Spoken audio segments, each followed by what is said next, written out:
and welcome to WISI-Oi's Behind the Brand. Today we're at Milner Fashion House. It's in Pretoria actually, and we're at the studio, the home base for the fashion brand ERRE.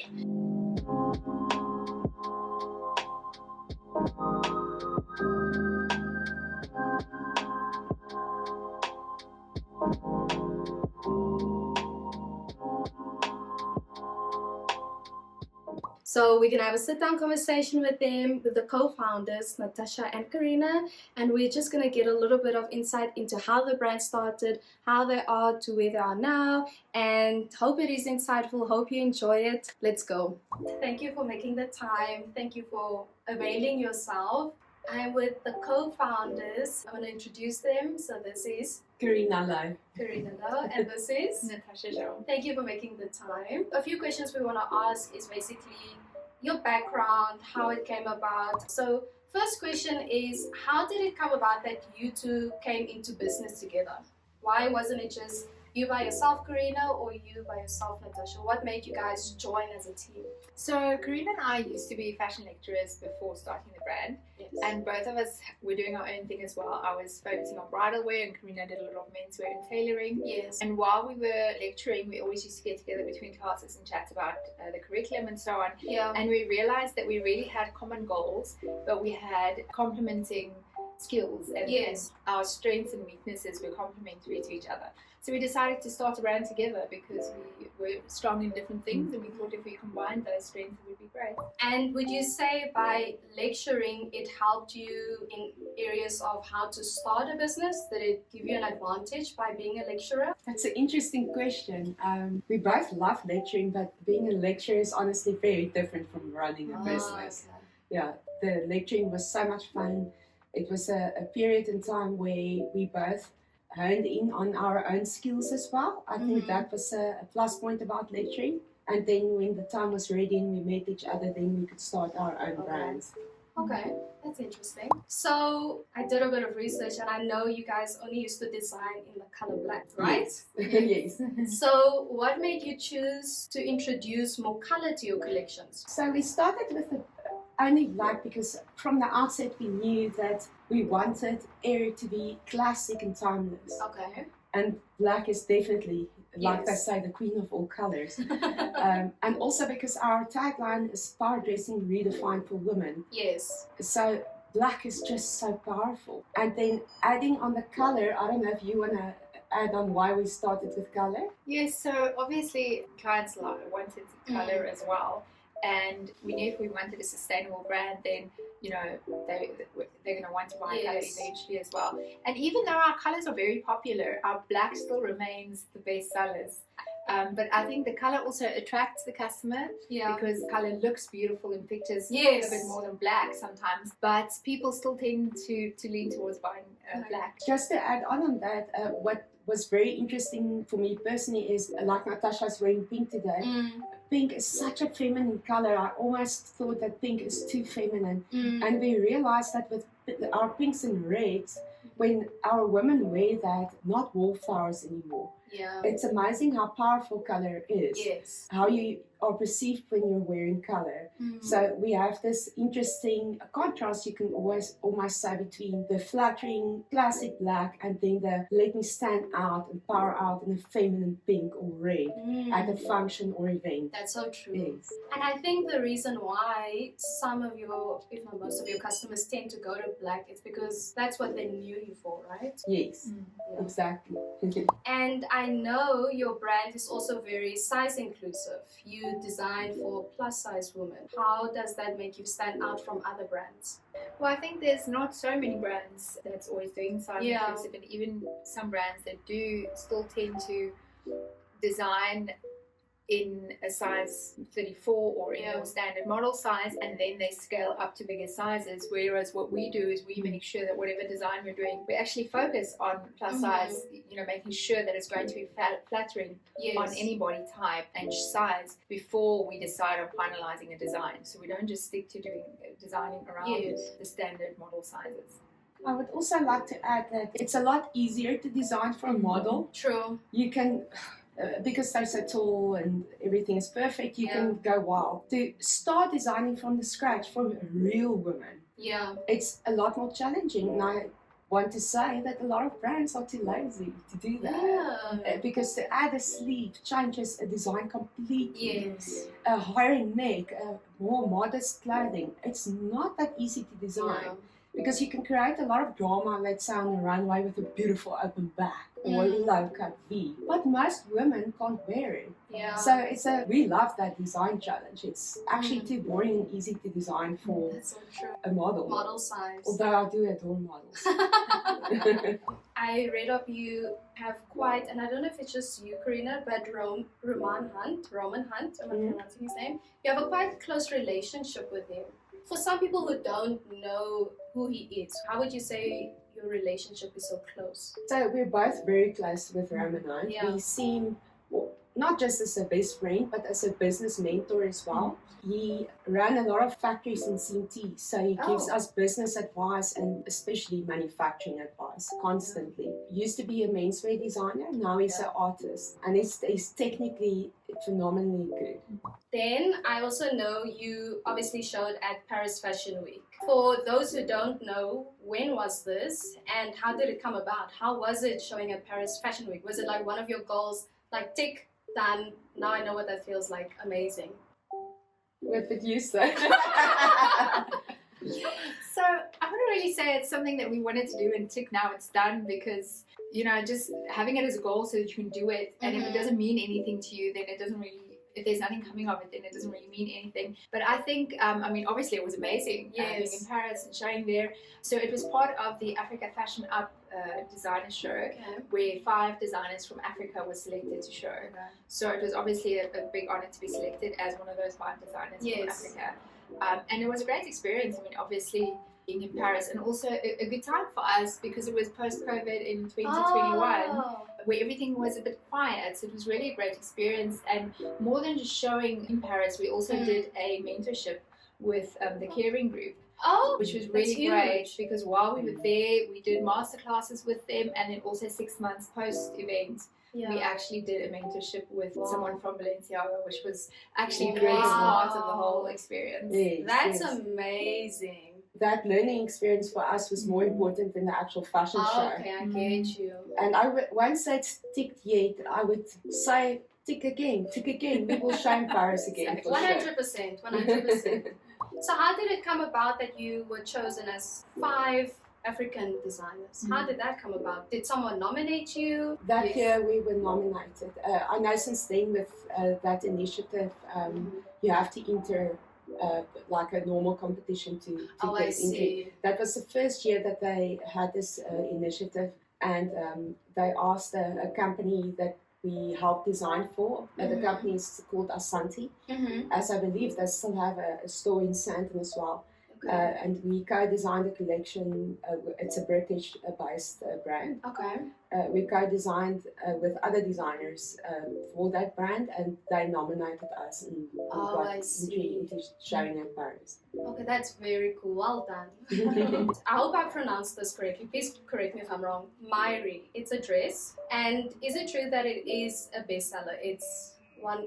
People love this dress. Why do you think people relate to this dress so much? Why do they want to buy it so often? So actually it's called the MYRIE dress. MYRIE, thank you. And the name comes from the fact that it can be worn a myriad of ways. So it is really a multi-way dress, but very different from the usual wrap dresses that are sold as multi-way dresses. So not only is it a multi-way dress, but also a multi-size dress, because it really is a one-size-fits-all. I see. And we developed the dress in 2015, where we actually did a collection at SA Fashion Week, where there were 12 models walking down the runway wearing the MYRIE dress in black. And nobody knew that it was actually the same dress. And then afterwards we told people that it was actually the same dress that all 12 models were wearing, and everybody was really shocked by that. So since then it's really a bestseller, because it's one of those pieces that you have in your wardrobe that you can wear for any occasion, because you can really, by changing the way it looks, you can change the occasions that you can wear it for, which is great. So we say, you know, you can wear it from the beach to the boardroom. Also, one thing that I think really stands out for our clients is the fact that it's one size. So whether you gain a few kilograms, or you lose a bit, or you're pregnant or post-pregnancy, it's always going to fit you no matter what size you are. That's so true, because a woman I know for myself, my body weight fluctuates so easily. So to have a staple piece like that is truly, it's time saving as well. Yes. Yeah. And we always test our garments ourselves. It's tried and tested. And what we found, for example, when traveling is we would pack a red and a black MYRIE dress and we both can share it. And so our wardrobe is like simplified when traveling. Yes, true. Then something I noticed with your designs and your collections, you value texture. Why is that? So for us, textiles should follow the function of the garment. With a beautiful texture like a MYRIE, for example, it's very tactile, and like what she's wearing now, it's lovely. It feels good on your body when you're wearing it in the winter time. And then some of the other textiles we choose is because the fit it creates is just perfection. And also because we don't work in print. We play with textures and draping and now and then a bit of a surface technique. Yes. Of course to create interest, but that's the challenge of designing in solid colors with no prints as well. But for us, ultimately at the end of the day, it's about how it feels when you're wearing the garment for you personally, not what it looks like for other people necessarily. Yes, that makes sense. I basically asked all the very, very important questions. Now it's for the fun questions. If you had to wear one item from your collection every day straight for 1 month, which item would it be? That's a funny one because I can answer it immediately. The dress I'm wearing now. Honestly, I have, 7 of these dresses in my cupboard. All are black, one is red. Okay. They are slightly different lengths or necklines, but it's still our wrap dress. And I actually do wear it the whole month. Rarely do I wear anything else. I just love it. That's great to hear. My favorite dress for this season, and I think for a long time, is definitely the wrap dress in black. I can wear it every day. It seems very corporate in black though. As soon as you do it in one of our beautiful shakes, let's say make it a maxi, this is perfect for a wedding. Yes, it's gorgeous. There's some more colours that you can really wear to a cocktail event or lunch with the girlfriends. Natasha? I would wear the wide leg pants. Is it? It's really a staple in my wardrobe, and like Carina says, she has 7 dresses. I have one in every single colour that we do, and it's really one of those staple pieces. Sometimes someone asks me like, how do you wear it like every day? Because they feel it's more of a formal pant. Right. And I feel like I can wear it with a tank top and sandals and go to the beach with it. Because it feels comfortable enough, plus you can really dress it up. So it's a perfect piece that I love in my wardrobe every day. I love that. And they say designers are like music artists. Everyone has a genre to themselves. What would you say your brand is categorized as? Under a genre or song? Which one would you categorize it as? Wow, that's a difficult question. That's so difficult. I would love to ask other people that. Because we're more classic, I would say it's more classic. And timeless. Although I don't want to say classical music per se, that's a very difficult one. I think because some of our garments can really be styled up, styled down, it can fit so many genres. I like that. It's versatile. It's versatile. It can't fit into one musical category, but if you force me to say, I would go with the classic. Yeah. And that's very broad. Very broad. Yes, very broad. That's a difficult question, but very interesting, yeah. Because obviously you do a lot of research. I know you told me the last time we met, you do a lot of research. So what is one trend that you see is coming back and that you actually like, a fashion trend? That we like, a fashion trend? That's Are there any? There always are.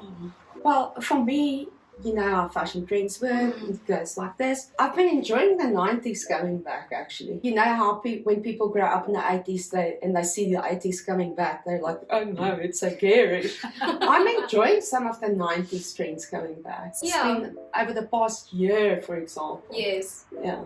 So 90s, is it the office core, or because I know that's a trend coming back as well. So do women dress as if they would go to the office and they wear it it even when they go out for lunch with their friends? Or what about the 90s? Is there anything specific, or is it just 90s? I'm going to deep dive into fashion now. I think it's because I know it's going to become now the later 90s. We saw the earlier 90s, it's going to become later 90s and then early 2000s. What I'm not looking forward to is low-cut pants and crop tops. Yes. But a crop top can work with high waist. Yes. I'm looking forward to the return of the real corporate Hedy Slimane Dior look.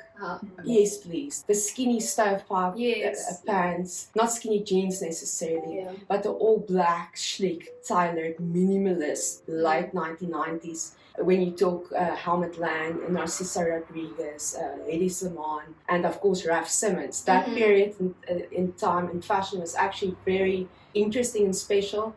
And a lot of people don't realize that those were the designers that ushered in the skinny look for men's suits, for example. Yes. And then it translated to women's wear. So I look forward to that, for sure. That makes sense. So if you could collaborate with any fashion figure that's deceased now, who would it be? There's a few, but based on personality or what they did.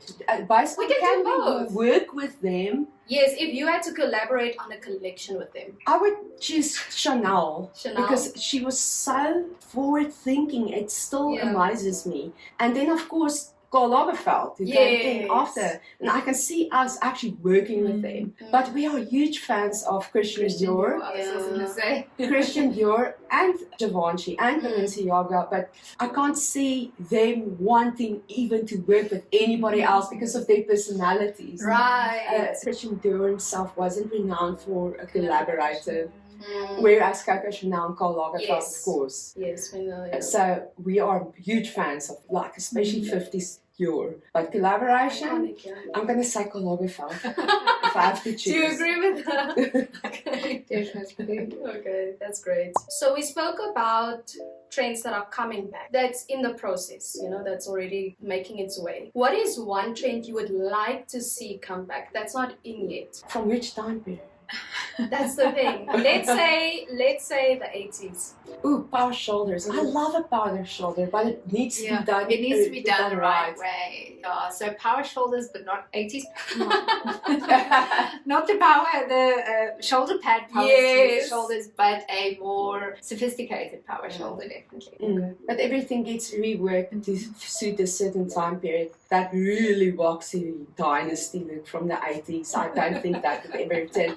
But now I think of like a Grace Jones, that beautiful like V-neck silhouette, a power shoulder, but it's subtle but severe enough to make an impact. Yes, I hear you. So it depends on the sizing. But yeah, I would love a power shoulder to come back, but not too much. Not too much. And I mentioned in the beginning, for those who don't know, Milner Fashion House is your studio, right? Milner Fashion House is the property where our studio is based. And the whole idea came about to be able to offer people a beautiful experience. It's not just a retail store that you walk into. It's about creating learning experiences, memorable experiences, and you can't take the lecturers out of us yet. It is about educating your average consumer about what's quality, why is MYRIE so valuable, why is wool so special, and have a great time while you're learning actually. Yes. Just to elaborate on that, you host, if I'm not mistaken, you host a lot of pop-up shops, or events. Yes. So if people want to make a turn here, how do they go about knowing when is what happening? Should they follow your social media? Follow social media, definitely. We have First Fridays, that's open to the public, and then twice a year pop-ups. Especially follow, of course, In Fashion, our own brand, and then Milner Fashion House posts a lot on events happening here throughout the year. Well, that's it. So that's the end of it, of WISI-Oi's behind the brand. Hope you enjoyed it. Hope it was insightful. I learned a lot from speaking with them. You can follow their Instagram account. So it's ERRE and Milner Fashion House. If you want to stay up to date of what's happening here, you can follow them. And of course, you can like, comment, share, and subscribe to WISI-Oi. My name is Kim. Hope you enjoyed it. Bye.